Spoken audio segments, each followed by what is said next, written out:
Last time on TCG, Psychology, Economics, and Ethics. It's the 80s. Such nostalgia, it's like walking through Stranger Things. What a great time to be alive. Ronald Reagan is president. They carpeted all the hardwood floors and everything is this lovely brown color. But what about the economy? I'm sure this guy knows exactly what he's talking about. He's pointing to a graph. None of that matters. How the fuck is our economy doing? The TCG economy is finally being born. The collectible baseball card market was the first to emerge out of this amazing time period. As older cards go out of print, market specializers keep them in stock to then sell on what is now the secondary market. We're doing great, guys. We're doing great. Finally, the secondary market figured out its first trick. Rookie cards that are out of print of players who became very popular bring us those sweet dollar bills, y'all. One problem, though. Topps became the first company to ever play corporate greed overprint. In 1989, this Ken Griffey Jr. card was selling for about $200. Upper Deck saw demand, so they decided to supply. It's basic economics. Keep up. The ethical thing for them to do was print essentially what equated to $200 bills. Magic 30th. But another card was ready to be played too for the first time. Fun fact, drug dealers, money launderers. Sometimes these guys are the Rudies of the group too. It's the same purpose, they're only in the market for reselling. And instead of having stacks of money around, keep a Charizard. That way your money's not just sitting there, it'll increase in value. Fun fact, this is exactly the same reason pimps originally wore chains. You see, money, cops just take that. But it is a lot harder to prove that you bought an asset with stolen money, especially if you paid cash. Especially if they don't know the value of your shit when you get raided.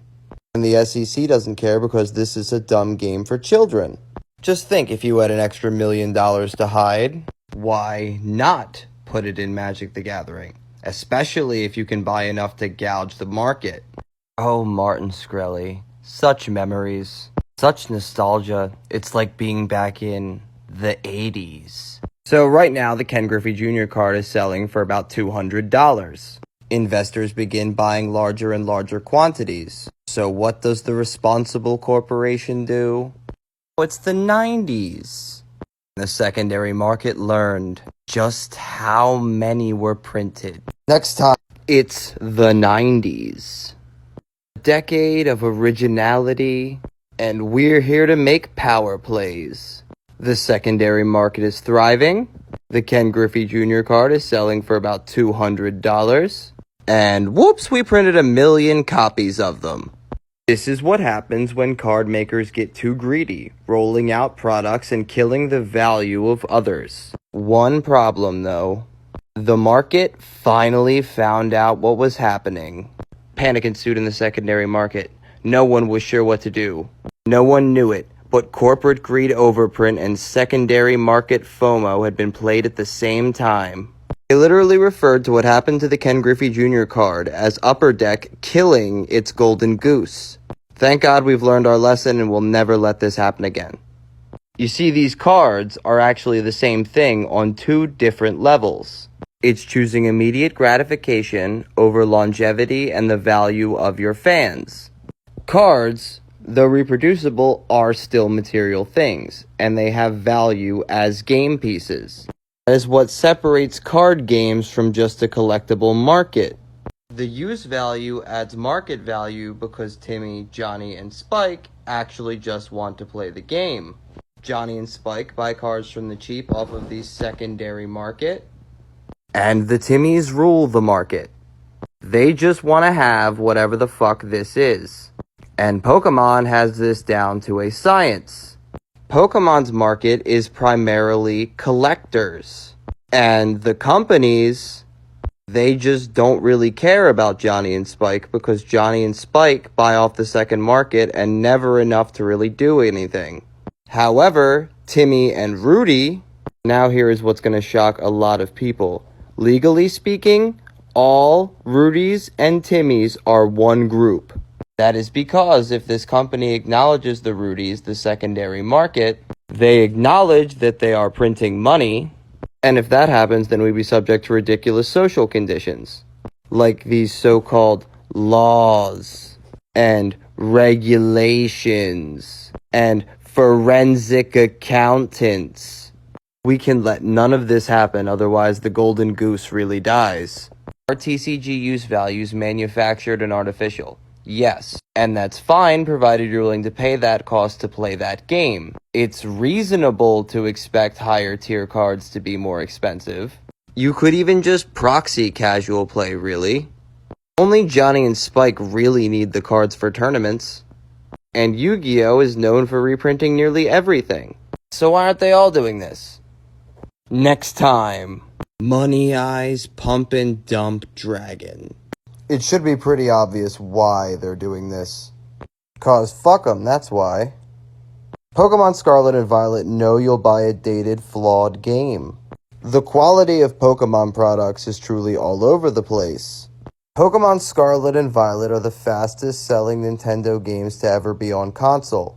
They don't care because they know the people buying their products, who are mostly just Timmies and Rudies who legally are required to be looked at as the same people.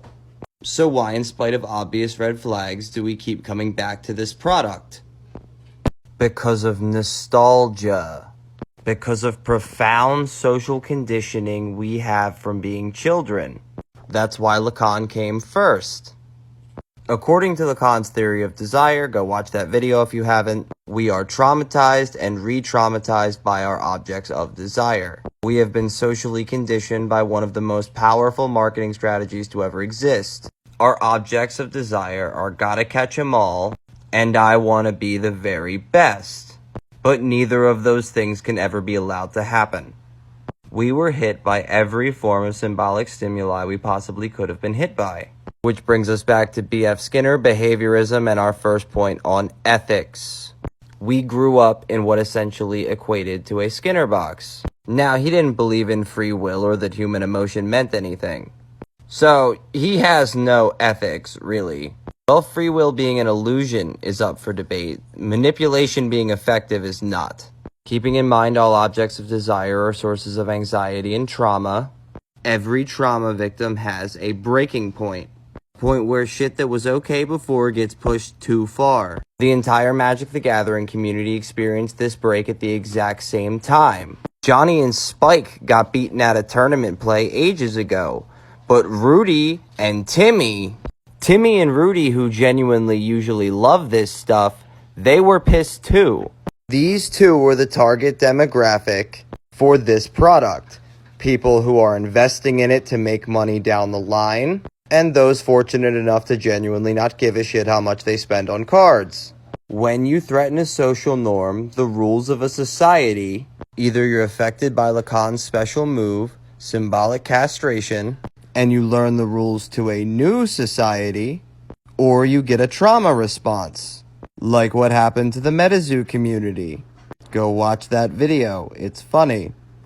And I know I'm not a big influence on YouTube, but I did have some sway on the TikTok. I wonder if that did anything to the market besides get me kicked out of the Facebook groups I used to get the information. You see, by critiquing these things, I symbolically threaten your worldview. Next time, shifting the object of desire. Lacan over Skinner.